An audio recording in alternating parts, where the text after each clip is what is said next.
हड्डियां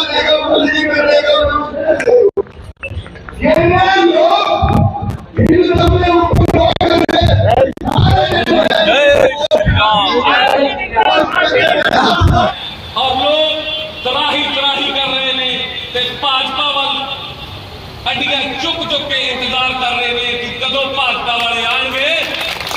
असी जो भी मौका व्यक्ति पार्टी के अहुदेदार साहबान साडे विचकार पहुंचे ने, मैं उन्होंने मंडल श्री अनंदपुर साहब के बहुत बहुत स्वागत करता है, दिल दी गहराइयों का स्वागत।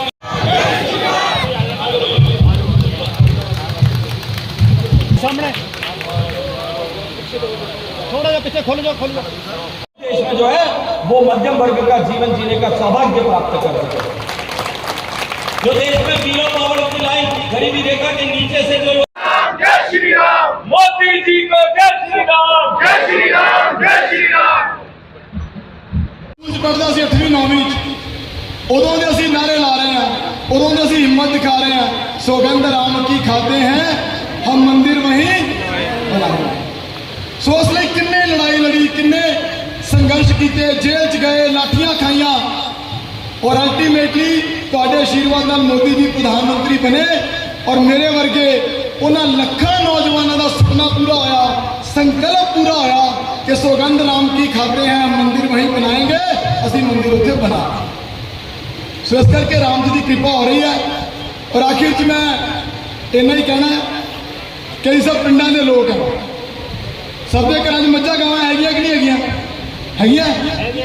जो असी गां का दुध कढ़ते हैं तो की करते हैं, गां के थले वह वच्छा छड़ देंगे है ना, फिर गां उस बच्चे को प्यार करती है, थोड़ा दुध बच्चे को पिलाती है, बाकी दुध असी कढ़ लेने। तो जे किते गलती ना किसी होर गां का वच्छा किसी होर गां के थले छड़ दिए फिर की होंदा? की होंदा? छड़ा पैंदी है, लत्तां पैंदियां। सो मोदी साहब का प्यारा बच्चा तो सुभाष शर्मा ही है। जे जित के जाऊगा मोदी साहब मेरा मत्था भी चुमणगे, मैनू जफ्फी भी पाउणगे, तो जिन्ने तुहाडे काम होणगे, तुहाडीआं फाइलां होणगी नहीं मिल जाना। ते जे किते तिवारी साहब नूं कोई होर बच्चा भेजता, 5 साल तिवारी नूं लत्तां पैंदियां रहियां ते तुहानूं अगे लत्तां मारदा रहा। ते जे कोई यार की होर भेजता, उन्होंने भी छड़ा पैणियां, तुहानूं भी पैणियां। सो इस करके मोदी साहब ने प्रधानमंत्री बनना ही बनना है, 400 सीटां लैके बनना है। साढ़े कोल मौका है कि असी मोदी साहब नाल जुड़िए। जिन्ने मसले ने पीने वाले पानी तो लैके टूरिज्म नूं विकसित करना, वाली इंटरनेशनल एयरपोर्ट तो फ्लाइटां चलाना, रोजगार लई वड्डा कारखाना रोपड़ या आनंदपुर साहब कोई वड्डा कारखाना लैके आना, इत्थों दे हल्के दे लोगों को रोजगार दिलाना। और मैं जिस पिंड जाना एक इशू आता है कि नशा बहुत बढ़ गया, बढ़िया कि नहीं बढ़िया? सो अगर मोदी जी के आशीर्वाद नाल योगी जी नशा खत्म कर सकते हैं तो मोदी जी का आशीर्वाद मेरे सिर पर भी है। खालसे की इस पवित्र धरती तो नशे को जड़ों उखाड़ के नशा खत्म करांगे। तो इन्नियां बेनतियां मैं करनियां सी। राम जी ने सानू कोई गल सिखाई है, रघुकुल रीत की सदा चली आई, प्राण जाए पर वचन न जाए। वचन दे के जा रहे हैं, जिता के भेजोगे ਤੁਹਾਡਾ बन के रहूँगा, मेरी सारी ताकत ਤੁਹਾਡੀ ताकत होएगी, मेरे सारे फंड ਤੁਹਾਡੇ फंड होंगे, मेरी सारी शक्ति ਤੁਹਾਡੀ शक्ति होएगी। तो अगर ਤੁਹਾਨੂੰ लगता है कि मोदी जी नाल जुड़ के साडा फायदा है, साडे बच्चों को रोजगार मिलेगा, विकास होएगा और सुभाष शर्मा कुछ करन दा माता नैना देवी के चरणों के विच 6 गुरुआं दी चरण जोत प्राप्त धरती अनंदपुर साहिब ते नाल लगदा पिंड अनंदपुर। अज मेरी मातृ शक्ति अगमपुर के ग्राउंड के विराजमान है, वख-वख मंडलों तो आए हुए मेरे वीर विराजमान है। शेखावत जी ये सब लोगों का अजकट इस गल का गवाह है कि पंजाब मन बना चुका है, हुण पंजाब अपना राह चुन चुका है, पंजाब भाजपा के नाल जुड़ चुका है। ये सब लोग अज तुहानूं सुनन दे लई इत्थे शिरकत कीती है, क्योंकि इन्हां लोकां नूं अज तक दीआं सरकारां तो सिर्फ मिले ने धोखे। पंजाब दे विच वख-वख समय ते कांग्रेस दी ते अजकल आम आदमी पार्टी की सरकार है, लेकिन आ मेरी मातृ शक्ति बैठी है। इन्हां तो पूछ लो कि झूठ तो अलावा, लारियां तो अलावा, गुमराह ਇਹਨਾਂ ਨੂੰ ਕੁਝ ਨਹੀਂ ਮਿਲਿਆ। ਬਦਲਾਅ ਦੇ ਲਈ ਵੋਟ ਕੀਤੀ ਸੀ, ਲੇਕਿਨ ਬਦਲਾਅ ਦੇ ਵਿੱਚ ਮਿਲੀ ਵਿਗੜਦੀ ਹੋਈ ਅਰਥ ਵਿਵਸਥਾ। ਨੰਗਲ ਦਾ ਸਾਡਾ ਵੀਰ ਸਨਾਤਨ ਪ੍ਰੇਮੀ ਵਿਕਾਸ ਬੱਗਾ ਇਸ ਸਰਕਾਰ ਦੀਆਂ ਨਲਾਇਕੀਆਂ ਕਾਰਨ ਆਪਣੀ ਜਾਨ ਤੋਂ ਚਲਾ ਗਿਆ। ਉਹਦਾ ਭਾਰਤੀ ਜਨਤਾ ਪਾਰਟੀ ਦਾ ਸੰਗਠਨ ਉਸ ਪਰਿਵਾਰ ਦੇ ਨਾਲ ਖੜਿਆ ਤਾਂ ਜਾ ਕੇ ਕਿਤੇ ਉਹ ਜਾਂਚ NIA ਨੂੰ ਗਈ ਔਰ ਹੋਰ भी ਜਿਹੜੀਆਂ ਉਹਦੇ ਵਿੱਚ गिरफ्तारियां ਹੋਈਆਂ। लेकिन मैं साफ कहना, मुझे इस बात का जवाब दो। इसलिए मैं आप सबसे निवेदन करता हूं कि इस चुनाव को साधारण चुनाव मत मानिए। ये चुनाव इस सनातन की को चुनौती देने वाले और सनातन का पोषण करने वालों के बीच में चुनाव है। ये तय करिए कि अब की बार इस भारत में सनातन को मिटाने की कल्पना करने वालों को जवाब देंगे। उन लाखों लोगों ने जिन्होंने शीश तान करके इस सनातन को बचाया है, उन लोगों को श्रद्धांजलि देते हुए उनको साक्षी मान करके हम सब लोग देश को बचाने के लिए, देश को बनाने के लिए, देश को आगे बढ़ाने के लिए, भारत को विकसित बनाने के लिए हम सब मिलकर के भारतीय जनता पार्टी का कमल खिलाएंगे। ये सुभाष शर्मा जी बैठे, 1 तारीख को मतदान होने वाला है, लेकिन ये लड़ाई बहुत बड़ी है। मैं गंभीरता से कह रहा हूं, ये लड़ाई बहुत बड़ी है। इसमें केवल आप वोट डाल देंगे उससे काम नहीं चलेगा, केवल आप परिवार के वोट डला देंगे उससे भी काम नहीं चलेगा। अभी हमारे पास में 3 दिन है। मैं आपसे एक निवेदन करना चाहता हूं कि अगले 3 दिन तक जो काम महाराणा प्रताप ने किया, जो काम पृथ्वीराज चौहान ने किया, जो काम गुरु साहबों ने किया, वही काम करने का मौका हमारे पास में है। उन्होंने तलवार उठा करके, अपना शीश दे करके, अपनी पीढ़ियां कटवा करके वो काम किया था। हम 3 दिन में सनातन की सेवा करने के लिए अपना समय दे करके कर सकते हैं। जितने लोग यहाँ बैठे हैं, जितने लोग यहाँ बैठे हैं, ये बात सब संकल्प करिए, अपने ईश्वर को साक्षी मान करके, अपने रब को साक्षी मान करके, गुरु साहब को साक्षी मान करके इस बात का संकल्प करिए कि आने वाले 3 दिन हम इस देश में सनातन का सम्मान करने वालों को मजबूत करने के लिए लगाएंगे। जो ये संकल्प करना चाहता है वो दोनों हाथ खड़े करें मेरे साथ में, मुट्ठी बंद करें और पूरी ताकत के साथ में बोले जय जय श्री राम, जय श्री राम।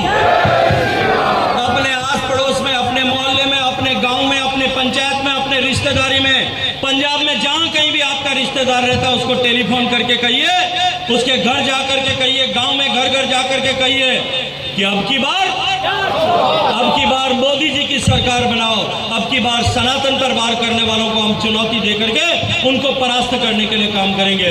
भारत माता की। अब ये आम आदमी पार्टी उनके साथ में खड़ी है, उनके नेताजी तो 15 दिन के लिए बाहर आए हुए, 2 तारीख को वापस जाने वाले हैं। अभी लिख रहे हैं कि मेरा वजन कम हो गया है, मेरी तबीयत ठीक नहीं है, घूम घूम करके भाषण दे रहे हैं और कोर्ट में लिख के दे रहे हैं कि मेरी तबीयत ठीक नहीं है, इसलिए मेरे को 15 दिन की जगह 7 दिन और ज्यादा बाहर रह रहे हैं। एक कोयले का चोर है, एक नौकरी में घोटाला करने वाला है, एक जमीन में घोटाला करने वाला है। इस तरह के सारे घोटालेबाज मिलकर के उन्होंने एक ठगों का, घोटालेबाजों का गठबंधन बनाया और वो ये कहते हैं कि अगर हमारी सरकार बन गई तो वो 370 की धारा हम कश्मीर में वापस लागू कर देंगे। ये चुनाव इस बात का निर्णय करने का चुनाव है कि 370 हटनी चाहिए या रहनी चाहिए। ये चुनाव इन 2 तरह के लोगों के बीच में, जो एक ने कहा, हम आज से पिछले 30 साल से ये बात करते थे, भारतीय जनता पार्टी के लोग जब कभी भी अवसर मिलता था तब कहते थे सौगंध राम की खाते हैं, हम मंदिर वहीं बनाएंगे। राम जी का मंदिर अयोध्या में बनना चाहिए। भगवान राम हमारी अस्मिता का प्रतीक है। भगवान राम के इस मंदिर को बचाने के लिए लाखों लोगों ने आज से 500 साल पहले वो युद्धों में कुर्बानी दी। मैं 90 और 92 की कार सेवा में गया था, वहां एक फोटो खींच करके लाया था, एक शिलालेख का, फारसी में उसमें लिखा हुआ था ये जो बुत, ये मस्जिद का बुत खड़ा है, इसमें लाखों जो है वो काफिरों के, हिंदुओं के नरमुंड लगे हुए हैं। जितनी ईंटें और पत्थर है उससे ज्यादा हिंदुओं के सिर इसमें लगे हुए। उस राम मंदिर को वापस बनना चाहिए, संकल्प के साथ हम काम कर रहे हैं। 400 साल 500 साल से संघर्ष चल रहा था, 430 साल तक वो संघर्ष में 70 बार युद्ध हुए और 3 लाख लोगों ने कुर्बानी दी कि वापस राम जी का मंदिर वहां बनना चाहिए। न्यायालय में 70 साल तक लड़ाई चली। ये कांग्रेस पार्टी ने, जब इनकी सरकार थी, मनमोहन सिंह जी की सरकार थी, कोर्ट में, सुप्रीम कोर्ट में लिख करके दिया राम जी तो हुए ही नहीं, राम जी तो नाम का कोई अस्तित्व ही नहीं है। तुलसीदास ने कहानी लिखी, उस कहानी का पात्र है, राम का कोई नाम नहीं है, राम कभी हुआ नहीं। ये चुनाव जो है ऐसे 2 लोगों के बीच में है एक राम जी को मानने वाले और मंदिर बनाने का संकल्प करने वाले और दूसरे राम जी को नकारने वाले। अब अगर राम जी को नकारने वालों के साथ में हम खड़े हो सकते हैं क्या? उसके बाद में ये चुनाव है, राम जी का मंदिर बनाया, राम जी का मंदिर बना तो प्राण प्रतिष्ठा का उत्सव हुआ, देश भर से लोगों को बुलाया, पंजाब से भी बुलाया, साधुओं को बुलाया, संतों को बुलाया, बड़े लोगों को बुलाया, समाज के प्रभावशाली लोगों को बुलाया। राम मंदिर जन्मभूमि विकास समिति जो है उसने सबको आमंत्रण भेजा, पॉलिटिकल पार्टी के लीडर्स को भी भेजा। मेरी इतनी माताएं बहनें, इतने बुजुर्ग यहाँ बैठे, मैं एक चीज पूछता हूं, हमारी अगर किसी से गांव में नहीं बनती है, परिवार की नहीं बनती है, कहीं कोई किसी विषय को लेकर के हमारे आपस में मनभेद है, मतभेद है, उनके घर का शादी का निमंत्रण हमारे घर में आ जाए तो हम क्या करेंगे? या तो भाई बुलाया है तो 2 मिनट शक्ल दिखा के आ जाएंगे, क्यों अरविंद? अगर या फिर हम उनके घर में जाकर के हम जाएंगे नहीं तो शगन का एक लिफाफा भेज देंगे, और कुछ भी नहीं होगा तो हम कुछ नहीं करेंगे कि छोड़ दो यार, भेज दिया होगा कार्ड, हम तो नहीं जाते। मैं इतने जने बैठे आप सबसे एक बात पूछता हूँ, आप में से किसी ने कभी शादी का निमंत्रण आया और इस तरह की परिस्थिति हो, वापस चिट्ठी लिख करके भेजिए कि तुमने हमको निमंत्रण क्यों भेजा, हम तो तुम्हारे यहाँ नहीं आए?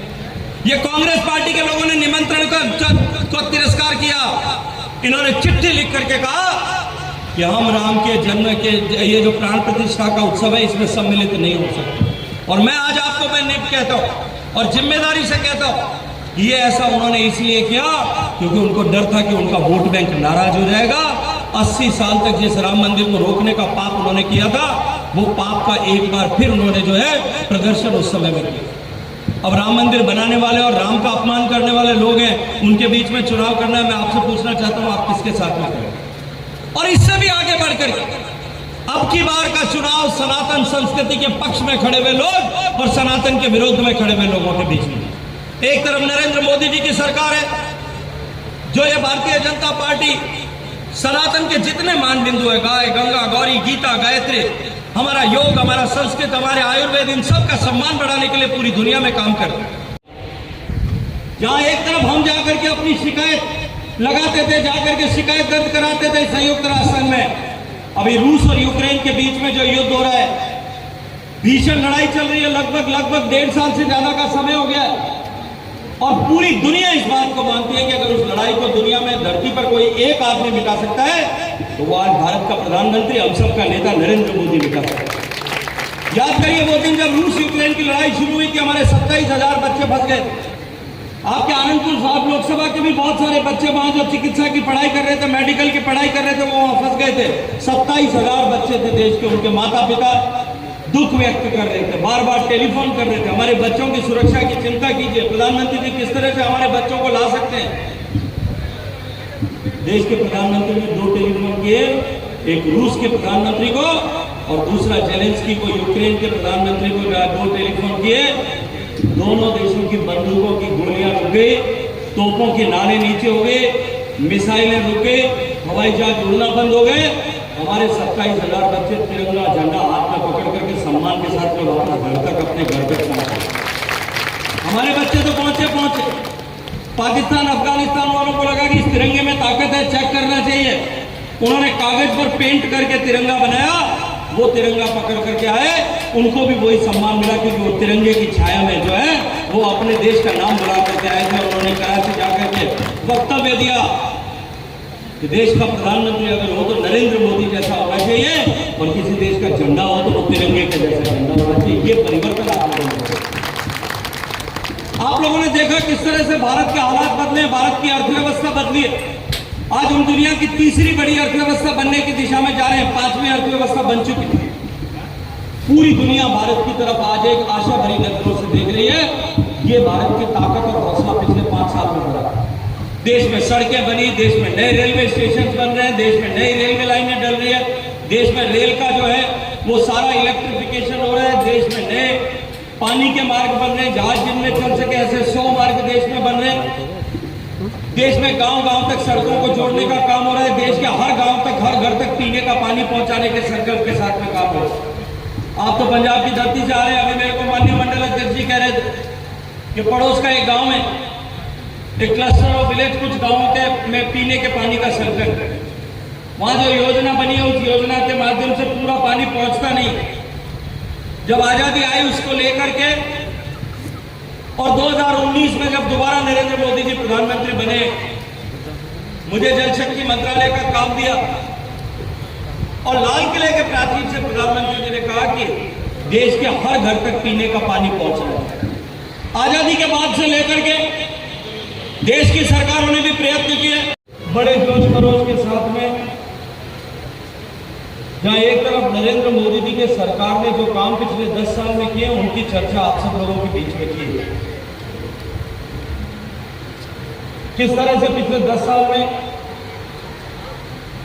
देश के हालात में परिवर्तन हुआ, इसका विस्तार से वर्णन आप सबके बीच में किया।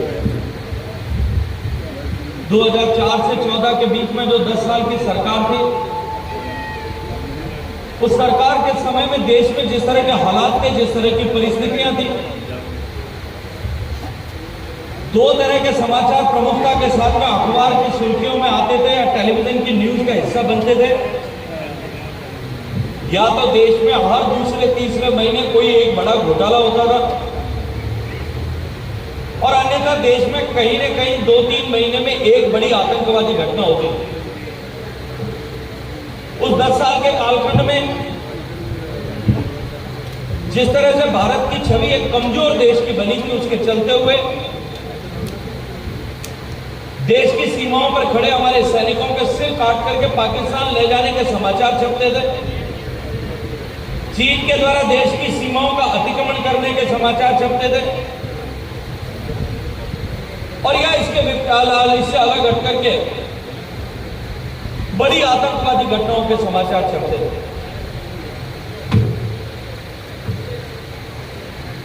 या तो हमारे आस्था के केंद्र, हमारे पूजा जहां हम करते थे, धर्म का हमारा धार्मिक स्थान है, वहां पर हमला होता था और या भारत की अर्थव्यवस्था की गतिविधियां जहां से चलती है, उन स्थानों पर, उन क्षेत्रों में जाकर के आतंकवादी हमला करते थे।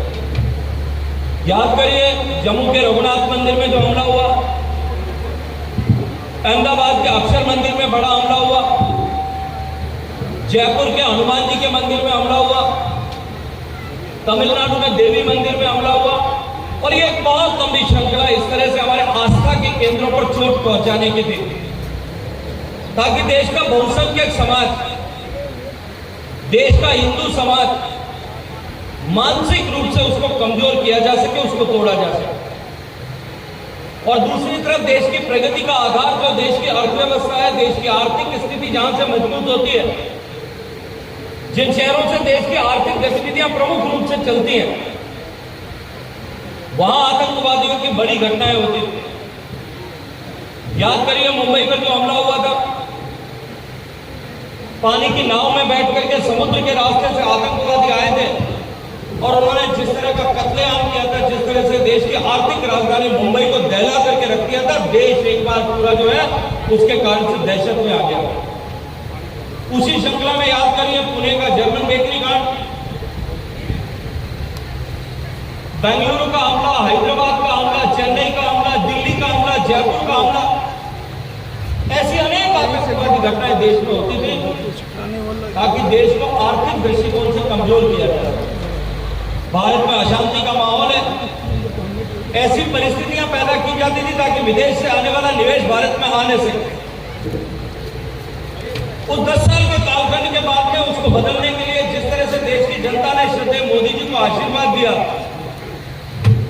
उसके फलस्वरूप जो परिवर्तन हुआ उसकी चर्चा सभी लोग पहले कर रहे थे। 2014 में जब देश की जनता ने मोदी जी को आशीर्वाद दिया, उसके बाद प्रधानमंत्री की कुर्सी पर बैठने से पहले उन्होंने जो संकल्प देश के सामने व्यक्त किया था, आजादी के 30 साल, आजादी के बाद 55 साल तक जिस तरह की सरकारें रही थी, उनके कारण से, जो उनकी मानसिकता के कारण से, उनके अंग्रेजों की गुलामी की मानसिकता के बने, उनके मस्तिष्क में बने रहने के कारण से समाज में एक तरफ जहां विभेद पैदा हो रहे थे, वहीं दूसरी तरफ देश में गरीबी सुरसा के मुंह की तरह जो है निरंतर बढ़ती जा रही है। गरीबी हटाओ का नारा देकर के अनेक तरह की घोषणाएं की गई।